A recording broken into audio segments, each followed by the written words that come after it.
So hi hello friends, మన channel కొత్తగా చూసినట్లయితే సబ్స్క్రైబ్ చేసుకొని పక్కన బెల్ ఐకాన్ క్లిక్ చేసి ఆల్ పైన ట్యాప్ చేయండి.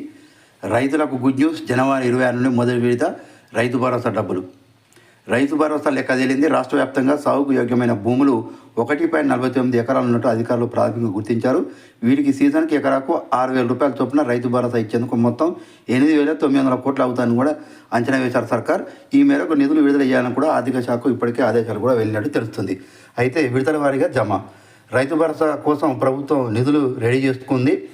ఇప్పటివరకే 10,000 కోట్ల మేర సేకరించింది. ఇందులో రైతు భరోసాకు అవసరమైన 8,900 కోట్లు మంజూరు చేస్తూ ఆర్థిక శాఖ త్వరలోనే ఉత్తర్వులు కూడా ఇవ్వనట్టు తెలిసింది.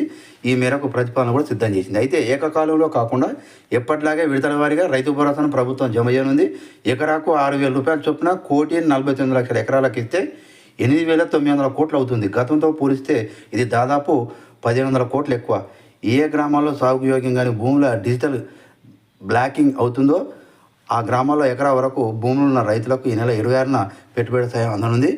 ఇలా విడతల వారీగా పూర్తి స్థాయిలో నిధులను 15 రోజుల్లోగా రైతుల ఖాతాలోకి జమ చేయనున్నారు సర్కార్. అయితే డీబీటీలో ఏపీజీవీబీ విలీనం నేపథ్యంలో ఆయా బ్యాంకుల్లో ఖాతాలున్న రైతులకు పెట్టుబడి సాయం జమ చేస్తే టెక్నికల్ సమస్యలు వచ్చే అవకాశం ఉందని ప్రభుత్వం గుర్తించింది. ఒకవేళ ఈ నెల 25 కల్లా ఆ బ్యాంకు నుంచి క్లారిటీ వస్తే ఆ మరుసటి రోజు యథావిధిగా నిధులు జమ చేస్తామని కూడా, లేదంటే ఆ ఖాతాదారులకు తర్వాత జమ చేస్తామని కూడా ఉన్నతాధికారులు వెల్లడించారు. వ్యవసాయ శాఖ, రెవెన్యూ శాఖల అధికారులు క్షేత్రస్థాయిలో పర్యటించి రాళ్ళు, రప్పలు, కొండలు, వెంచర్లు, హైవేలు, ఇరిగేషన్, ఇతర ప్రభుత్వ అవసరాల కోసం తీసుకున్న భూముల లెక్క తెలిచారు. ఇలాంటి 3 లక్షల ఎకరాలకు పైగా ఉన్నట్టు కూడా గుర్తించింది ప్రభుత్వం. గ్రామ సభలు నిర్వహించి ఆ భూముల సర్వే నెంబర్లను కూడా ఆన్లైన్లో బ్లాక్ చేస్తున్నారు.